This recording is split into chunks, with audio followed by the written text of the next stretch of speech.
You would not doubt your eyes if you saw a drunk guy named Bobby Well try and accuse Tom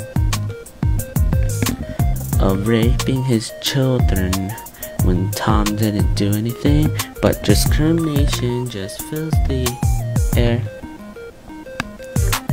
Atticus tries to help out Tom, but white men of Maycomb hate the fact that Tom is black and want to imprison him, even though he's not guilty. Tom Robinson was sent to jail for raping Bobby Wells' daughter when the judge knew he did not. Tom tries to escape jail because he can pay bail, but his shy guards lead him to failing.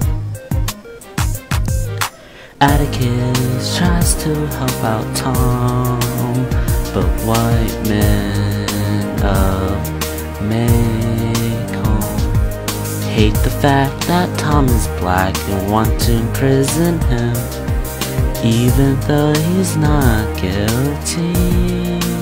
He is convicted. Bobby Will tries to kill Scout and Jim. He tries to kill Scout and Jim, but Bradley saves him from Bobby Well. He saves him from Bobby Well. Jim's broken arm is unconscious. Jim has a broken arm, so Bradley takes him back to his house. Jim gets examined by Dr. Reynolds and said he's alright.